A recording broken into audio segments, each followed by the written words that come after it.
नमस्कार, grand news के bulletin में आप सभी का स्वागत है। मैं हूं साधना सिंह। चलिए खबरों की शुरुआत करते हैं। नागपुर बिलासपुर के वंदे भारत एक्सप्रेस पर बुधवार शाम को पथराव कर दिया गया। दुर्ग से भिलाई के बीच हुई इस घटना में एक खिड़की का शीशा क्षतिग्रस्त हो गया है। हालांकि इस खिड़की के पास कोई यात्री बैठा नहीं था। आरपीएफ ने घटना की जाँच शुरू कर दी है। नागपुर से चली ट्रेन दुर्ग से भिलाई के बीच थी कि अचानक तेज आवाज आने लगी। घबराए यात्रियों ने देखा कि बाहर कुछ लोग पत्थरबाजी कर रहे हैं। इसके कारण E1 कोच की सीट नंबर 1 के पास की खिड़की का शीशा टूट गया था। वंदे भारत पर पथरावबाजी की यह दूसरी घटना है। चेन्नई से बिलासपुर आते समय असामाजिक तत्वों ने पत्थरबाजी कर शीशा क्षतिग्रस्त कर दिया था। कुछ दिनों पहले ही वंदे भारत एक्सप्रेस हरी झंडी दिखाकर चालू किया गया था। अब आरपीएफ पुलिस द्वारा पटरी के दोनों तरफ गश्त कर रही है। ग्रैंड न्यूज के लिए भिलाई से अतुल शर्मा की रिपोर्ट। दुर्ग जिले के भिलाई स्थित बैकुंठ धाम वृंदानगर विजयनगर में डायरिया फैला है। इस दौरान यहां 2 की मौत हो गई और 150 से अधिक लोग अस्पताल में भर्ती हुए हैं। महापौर परिषद में इस मामले की जाँच के लिए टीम गठित की। अब उस क्षेत्र में डायरिया का प्रकोप कम होते नजर आ रहा है। भिलाई नगर निगम के वार्ड बैकुंठ धाम वृंदानगर विजयनगर में पिछले दिनों डायरिया ने तेजी से पैर पसारे। आम जन के डायरिया से प्रभावित होने के मूल कारण पीने का गंदा पानी था। निगम आयुक्त ने कहा कि लोगों ने जगह जगह पाइपलाइन सीधे नल कनेक्शन ले लिया है। इस वजह से गंदा पानी पाइपलाइन में पहुंच रहा है। पानी का प्रेशर प्राप्त नहीं आ रहा है। इस वजह से लोगों ने पाइप फोड़कर जगह जगह गड्ढा कर पानी लेना शुरू किया। इसमें नाली का पानी पेयजल के साथ मिलकर लोगों तक पहुंचा। इस पानी का उपयोग करने पर लोगों को डायरिया हुआ। कई जगह नालियों के नीचे से पाइपलाइन गुजरी है। इसके लीकेज से भी पाइपलाइन में गंदे पानी के जाने की आशंका है। उन्होंने कहा कि पूरे क्षेत्र में बड़े पैमाने पर सर्वे कर पूरे पाइपलाइन में लीकेज को सुधारा जाएगा। साथ ही जिस क्षेत्र में प्रेशर कम है वहां नया पाइपलाइन बिछाया जाएगा। अभी स्थिति पहले से बेहतर है। ग्रैंड न्यूज के लिए भिलाई से अतुल शर्मा। शहर में जो डायरिया का प्रकोप फैला हुआ था, अभी स्थिति काफ़ी नियंत्रण में आ चुकी है। इसमें जो निगम के द्वारा कार्रवाई की गई थी उसी से थोड़े से हमको अभी अच्छे परिणाम देखने को मिले। स्वास्थ्य विभाग की टीम भी लगातार इसमें डोर टू डोर सर्वे कर रही थी। सघन सर्वे उन्होंने किया है, तो उसके कारण थोड़ी सिचुएशन अभी नॉर्मल हुई है। मोटा मोटा इसमें जो कारण निकल के आया था वो यही था कि लीकेजेस थे हमारी नालियों में। नाली में जो पाइपलाइन जा रहे हैं उसमें लीकेज था। कहीं कहीं पर जो वॉल्व थे वो ख़राब थे और कुछ नालियों से सटे हुए थे। तो अभी हम लोग एक बृहद अभियान चलाकर पूरे जितने भी लीकेजेस हैं सबका संधारण कर रहे हैं। उसके अलावा कुछ जगह पे जो वॉल्व जो है वो नालियों के जो अंदर है उनको बाहर शिफ्ट कर रहे हैं। और जिन एरियाज़ में ये सबसे ज़्यादा समस्या आई थी वहाँ पर मेन इशू ये था कि प्रेशर कम आता है तो लोग मेन पाइपलाइन में गड्ढा करके उसको पंक्चर कर देते हैं और वो नाली का पानी उसमें मिल जाता है। तो 15वें वित्त में हम लोग कार्य योजना बना के शासन को भेज रहे हैं। कुम्हारी फ्लाईओवर में हुए हादसे के बाद फ्लाईओवर कंपनी के द्वारा मृतक परिवार की बच्ची अनु को 15 लाख रुपए का चेक फ्लाईओवर कंपनी के मालिक के द्वारा दिया गया, जिसे जिला कलेक्टर ने अनु को सौंप दिया। पिछले दिनों कुम्हारी फ्लाईओवर में हुए हादसे में पति पत्नी की मौत के बाद 12 साल की अनु की जान इलाज के बाद बच गई। ओवरब्रिज में हुए हादसे को लेकर काफी जन आक्रोश देखा गया और ठेकेदार व कंपनी मालिक के ऊपर कार्रवाई की मांग को लेकर क्षेत्रवासियों ने प्रदर्शन भी किया। आनन फानन में प्रशासन जगह और बच्ची को फ्लाईओवर निर्माण कंपनी की तरफ से 15 लाख रुपए का मुआवजा देना तय किया गया और अनु को 15 लाख रुपए का चेक गुरुवार को वितरित भी किया गया। लेकिन यहाँ प्रश्न यह उठता है कि क्या 15 लाख रुपए से मरने वालों की भरपाई हो जाएगी? क्या बच्ची के माता पिता की कीमत प्रशासन से सिर्फ 15 लाख रुपए की आकी गई है? मासूम अनु जब अपने मामा व अन्य लोगों के साथ गुरुवार को चेक लेने पहुंची तब वह कुछ समझ नहीं पा रही थी कि उसकी निगाहें अपने माता पिता को ही ढूंढ रही थी। किस बात के पैसे उसे दिए जा रहे हैं यह समझ पाना भी उसके लिए मुश्किल था। जिला प्रशासन ने मुआवजे देने का निर्देश दिया और कंपनी की तरफ से चेक मिलने पर जिला कलेक्टर ने चेक बच्ची को दिया। लेकिन बच्ची के मामा और परिवार के लोगों ने यह प्रश्न उठाया कि क्या मरने वालों की भरपाई चंद पैसों से हो जाएगी? सर, अभी प्रशासन की तरफ से एक अच्छी पहल हुई है और बच्ची को एक चेक दिया गया है जिसके बारे में भी आप लोगों से जानकारी मिली है। तो मैं ये पूछना चाहूँगी सर कि बच्ची तो अभी नाबालिग है, तो उस चेक का कैसा प्रोसेस हो रहा है सर? अभी जो सिस्टम कर रहे हैं, बच्ची से भी बात हुई है, उनके परिवार वालों से बात हुई है। तो बच्ची के संरक्षक कौन रहेंगे इसके ऊपर अभी निर्णय लिया गया है। बच्ची का जहाँ मन है उन्हीं के पास में बच्चे को रखा जाएगा और बच्ची ने इच्छा व्यक्त की है कि अपने मामा के साथ में रहेंगी और उनका वो लीगल प्रोसेस अभी हम कर लेंगे। और जो बच्ची जब 18 साल की होगी तब उनको मूलधन मिल जाएगा, जो ब्याज की राशि है वो हर महीने बैंक से इनके घर पे आ जाएगा, मतलब बैंक से इनको मिला करेगी ताकि बच्चे का जीवन यापन हो सके। उसके साथ में ताकि बच्चे को अपने जीवन में कभी दिक्कत ना रहे, तो अभी स्कूलिंग के लिए हम लोग कोशिश कर रहे हैं कि अभी ये जिस जगह पे रहेंगी वहाँ पे जो सबसे अच्छी स्कूल रहेगी वहाँ पर बच्चे का भी एडमिशन अभी कुछ दिनों में हम करा देंगे। और बच्चे के साथ में निरंतर हम संपर्क पर रहेंगे ताकि किसी भी तरह की कभी कोई दिक्कत नहीं रहे और बीच बीच टीम भी जाकर चेक करती रहेगी कि बच्ची सही स्थिति में पले बढ़े। सर बच्चे का गार्जियनशिप प्रशासन ही रहेगा? अभी नहीं, बच्ची का जो गार्जियनशिप है उसके लिए अभी हम लोग प्रोसेस कर रहे हैं। बच्ची जिनके साथ में रहना चाहती है परिवार के नज़दीकी जो लोग हैं, बच्ची ने इच्छा व्यक्त की है अपने मामा के साथ में रहने के लिए, तो वही उनके संरक्षक रहेंगे। पर प्रशासन बच्ची की स्थिति के ऊपर और समय समय पर हमारी टीम भी जाकर देखती रहेगी कि बच्ची की स्थिति कैसी है। जैसे मैंने बताया, स्कूलिंग का पूरा ध्यान रखेंगे और किसी तरह की कहीं कोई दिक्कत ना हो, बिल्कुल वो सारी चीज़ों पर प्रशासन ध्यान रखेगा। Thank you sir. क्या खुशी होगी साहब, जाने वाले जान गए, अब मुआवजा मिला है उसके, उसी में पढ़ाई कराएंगे बच्ची को। तो क्या लगता है सरकार ने अपना काम कर दिया आपको 15 लाख रुपए दे करके? अब देखते हैं और आगे क्या होता है। तो क्या मानते हैं कि कैसी लापरवाही थी? क्या सिर्फ 15 लाख का मुआवजा?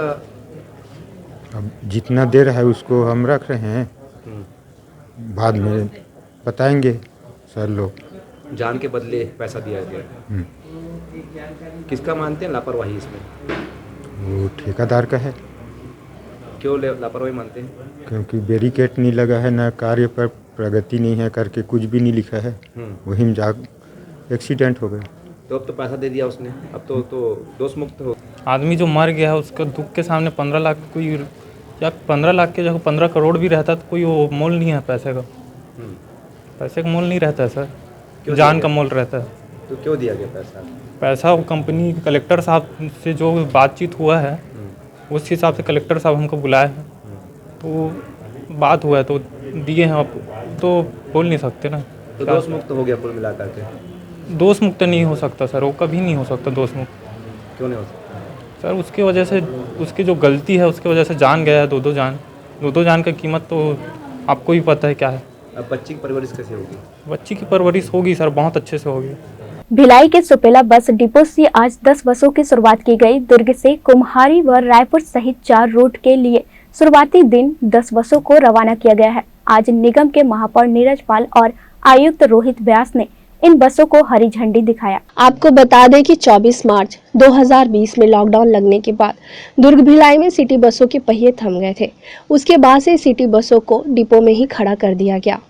लगभग 32 माह से शहर की सिटी बस बंद पड़ी हुई थी। स्थिति सामान्य होने के बाद भी इसका संचालन शुरू नहीं किया गया। 2 साल से डिपो में खड़ी होने के कारण ज्यादातर बसें कंडम हो गई। स्थिति सामान्य होने के बाद भी सिटी बसों के संचालन की मांग उठी। इससे पहले दुर्ग जिला प्रशासन ने शहर में 69 सिटी बसों को संचालित करने का निर्णय लिया था। जिला प्रशासन ने जुलाई 2022 से सिटी बसों को 17 रूट पर चलाने की घोषणा तो की थी, लेकिन घोषणा करने के बाद भी बसों की स्थिति ठीक नहीं होने के कारण ऐसी संभावना नहीं हो पाई। अब दिसंबर माह में इन बसों को शुरू कर दिया गया है। आज बसों को हरी झंडी दिखाई गई। इन बसों को 4 रूट में चलाने का निर्णय लिया गया है। उन्होंने कहा कि ज्यादा से ज्यादा बसों को ठीक करा के फिर से शुरू किया जाएगा। दुर्ग अर्बन पब्लिक सर्विस सोसाइटी के तत्वाधान में 10 सिटी बसों का संचालन प्रारंभ हो रहा है। नागरिकों की सुविधा के लिए हम लोग लगातार इसमें प्रयास कर रहे हैं कि अर्बन मोबिलिटी में हम लोग कुछ अच्छा कार्य करें। आज 10 बसें स्टार्ट हो रही हैं। हमारा प्रयास ये है कि बाकी बसें जो हैं जो कंडेम्ड हैं उनको भी धीरे धीरे हम लोग रिपेयर करा के हर महीने 10 से 15 बसों को धीरे धीरे करके स्टार्ट करें। कुल हमारे पास 69 बसें हैं। हम सभी बसों को प्रारंभ करेंगे। सुविधा तब तक जारी रहेगी क्योंकि पूर्व में देखा गया था शुरू, लेकिन बाद में उसका कुछ महत्व नहीं होगा। पूर्व में चूँकि कोविड के टाइम पर ये बसों का संचालन बंद हो गया था। कोविड के टाइम पर जो कॉन्ट्रैक्टर थे उनको उसमें शायद आर्थिक क्षति हो रही थी तो उसको कंटिन्यू नहीं कर पाए थे। हम लोगों का भी पूरा विश्वास है कि ये अब सतत रूप से चलता रहेगा और अब इसमें आगे कोई समस्या नहीं आएगी। आज से फिर शहर को एक नई सौगात मिल रही है। माननीय मुख्यमंत्री जी की जो सोच रही है कि जितनी बेहतर सुविधाएं हम अपने छत्तीसगढ़ के निवासियों को दे सकें, उसी के तारतम्य में दुर्ग जिले में 2015 में सिटी बस का जो संचालन शुरू हुआ था, जो बंद हो गया था 2020 के आसपास, तो फिर से एक बार हम लोगों ने प्रयास किया है शासन से जो दिशा निर्देश प्राप्त हुए, उन दिशा निर्देशों का पालन करते हुए ये आज से फिर ये प्रारंभ होने जा रही है। आज 10 बसों से शुरुआत होगी, टोटल 69 बसें हैं। धीरे धीरे करके ये बसें फिर से रोड पे आएंगी, जिससे हमारे पूरे दुर्ग जिले की लगभग 20 लाख की आबादी, लगभग 20 लाख की आबादी है, उसको लाभ मिलेगा। नगरीय निकाय क्षेत्र की लगभग 6-6.5 लाख की आबादी है, उसको भी निश्चित रूप से लाभ मिलेगा। लोगों की सुविधाओं को ध्यान में रखते हुए माननीय मुख्यमंत्री जी के निर्देश पर ये फिर से एक बार सिटी बसें प्रारंभ की जा रही है। ग्रैंड न्यूज के लिए अतुल शर्मा की रिपोर्ट। नगर पालिक निगम सीमा अंतर्गत इंदिरा मार्केट स्थित कब्जे की जमीन को हटाने हाईकोर्ट के आदेश के बाद जेसीबी लेकर निगम अमला इंदिरा मार्केट स्थित जमीन को कब्जे में लेने पहुंची, जहां निगम ने शांतिपूर्वक जमीन को अपने कब्जे में लिया। गुरुवार की अल सुबह माननीय उच्चतर न्यायालय के द्वारा दुर्ग नगर पालिक निगम एवं अन्य के संबंध में पारित आदेश के परिपालन में इंदिरा मार्केट, इंदिरा प्रतिमा स्थित बैंक ऑफ इंडिया के पीछे आयुक्त IAS लक्ष्मण तिवारी के दिए गए निर्देश पर नगर निगम के द्वारा बड़ा एक्शन लेते हुए निगम ने अक्रम स्टोव एंड लॉक हाउस को अधिकारियों ने पुलिस बल की मौजूदगी में हटाया गया। 40 साल पुराने कब्जे को नगर निगम ने खाली कराकर प्लॉट नंबर 13 को अपने कब्जे में लिया। अतिक्रमणकर्ता मोहम्मद सुबेर रात्रि के द्वारा स्वयं अपने परिवार साथियों के साथ दुकान से सामान बाहर निकालकर सुरक्षित रखा गया। कार्यवाही के दौरान नायब तहसीलदार व नियुक्त मजिस्ट्रेट दुर्गा साहू, भवन अधिकारी गिरीश देवांगन सहित अन्य अधिकारी मौजूद रहे। वक्त चला एक छोटे से ब्रेक का, बने रहिए ग्रैंड न्यूज के साथ। खबरें और भी है, ब्रेक के बाद जल्द लौटते हैं।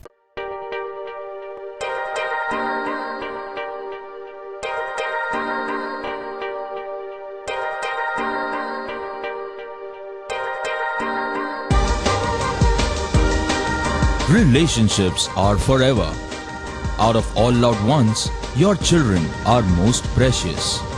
One of our biggest dreams is to give our children's marriage the top in luxury and facility.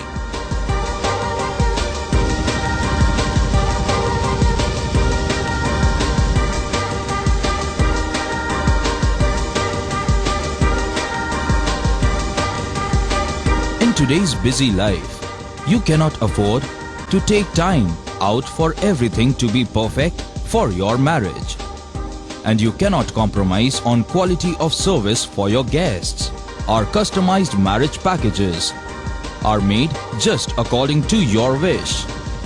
This presentation will acquaint you with the different luxury packed marriage packages available. This package has an elaborate menu with 60 mouth-watering items. Bharat Swagat including welcome drink, snacks and sweets. A breathtakingly decorated welcome gate and the arena decorated with flowers. To give you the best colors in view, we organize special light effects for all areas. We take care of decorating the groom's car to its best attire and exclusive DJ beats for extreme fun and valet parking to make your guests feel like an emperor. Our exclusive add-ons give you unlimited freedom to customize your ceremony to its best.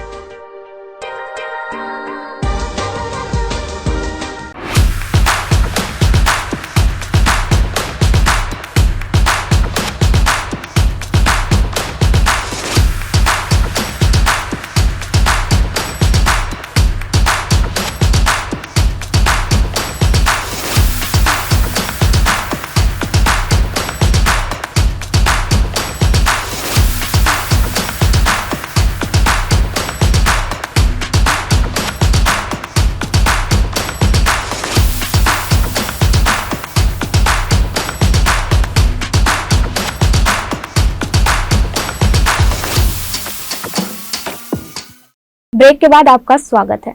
SR hospital and research centre Chikhli द्वारा ESIC के साथ panel हुआ है, जिसमें ESIC के हितग्राही अब SR hospital में भी कैशलेस उपचार की सुविधा का लाभ उठा सकते हैं।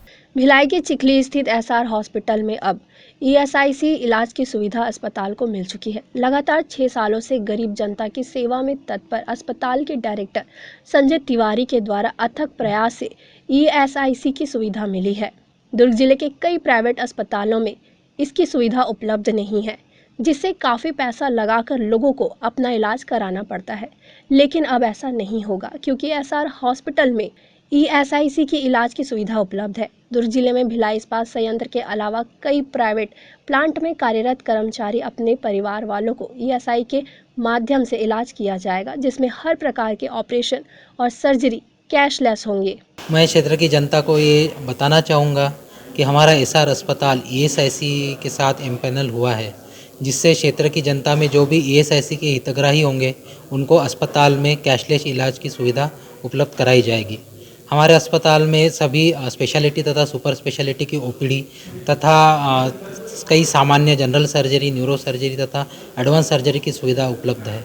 तो क्षेत्र के सभी ईएसआईसी हितग्राही इस सुविधा का लाभ कैशलेस हमारे अस्पताल में ले सकते हैं। धन्यवाद। क्षेत्र एवं जिले की जनता को मैं यह बताना चाहूँगा कि अभी रिसेंटली हमारा हॉस्पिटल जो है वो ईएसआईसी से इम्पैनल्ड हुआ है।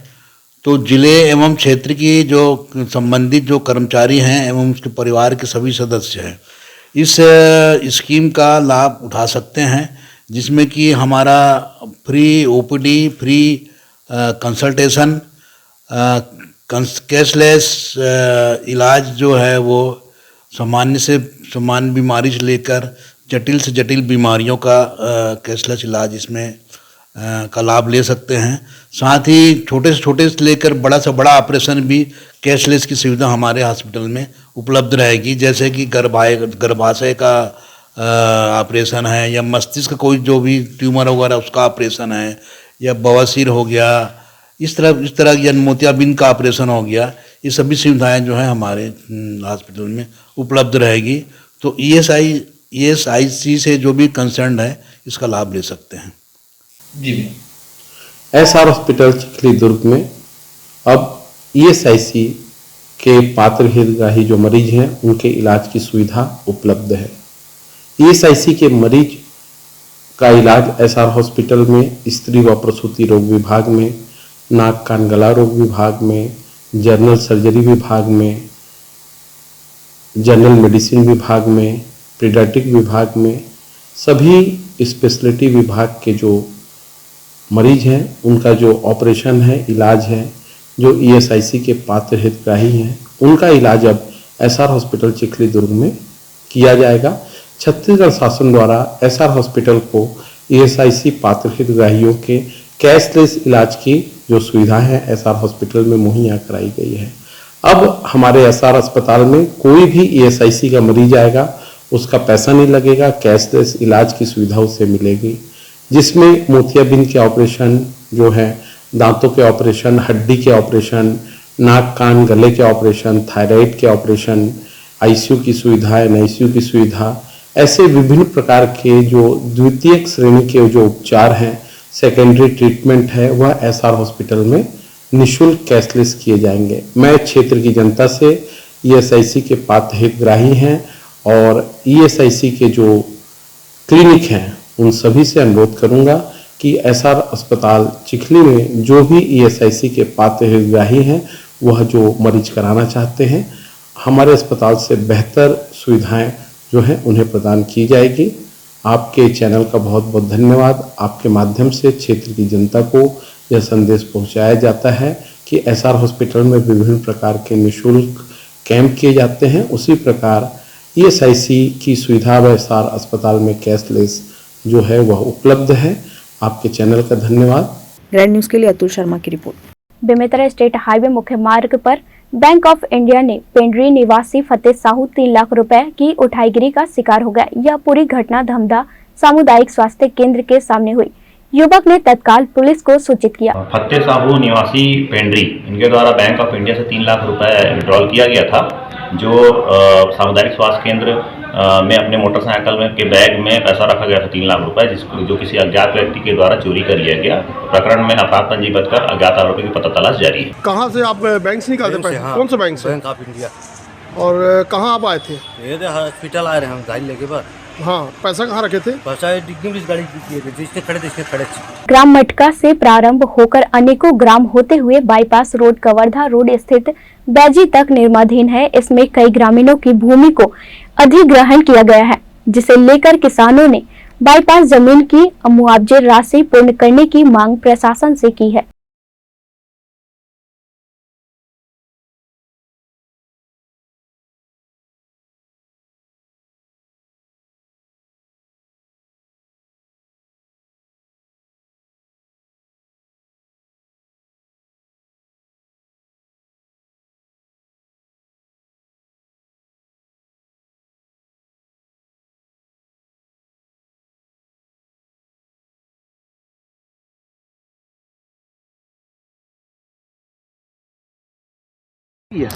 मोर नाम चेतन वर्मा है, मैं ग्राम पीपर भट्टक निवासी हूँ।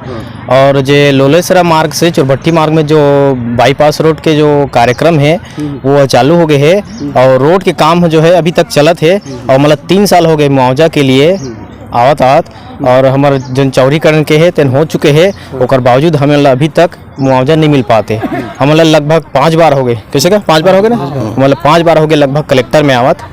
और जो रोड के काम है वो लगभग 70 से 75% पूरा करे के चरण में हो गए हैं, लेकिन हम अभी तक बोलते जब यहाँ था कलेक्टर में तो वो बोलते ठीक है ना भैया करके कुछ समय बोले रही से, तो कलेक्टर कोई दूसरा रही से, अब चेंज हो गए कलेक्टर, वो बोली से कि अब अगले होगा करके, तो उसी के सिलसिला में आज आए यहाँ। कहाँ चाहता तो हम मुआवजा कब मिली, कहाँ मिली, ये सब हम जानकारी चाहिए। मुआवजा कम भी है, मतलब कम भी है। रतिराम यादव। कैसे आया कलेक्टर में? हमर जमीन निकले है बाईपास में चोरभट्टी से बैजी तक गए रोड सरकारी, तेन में हमर जमीन दबे है, दबे है तेखर बर मुआवजा मिली कि सुनथन भर कुछ कागजात भी आईस नापिस, तब 1 साल के पहली नापे है, ओकर बाद मुरुम डाले तो और दब गए है, तो नाप भी सही नहीं होए। कते कन जमीन आपके दब गए है? मोर कम से कम आधा एकड़ से ऊपर दबे है। तब मुआवजा नहीं बनी इसका आपकी? मुआवजा बन गई कि कागज आए, लेकिन मुआवजा है कहाँ, कौन दी, कब दी, कोई पता नहीं। हम आज 5वां बार हैं, हमारे सरकार भगवान कलेक्टर महोदय मेरावत, लेकिन आज तक हाँ हो जाएगा कर रहे हैं, देख रहे हैं, एक सिवाय कुछ नहीं मिले अभी तक।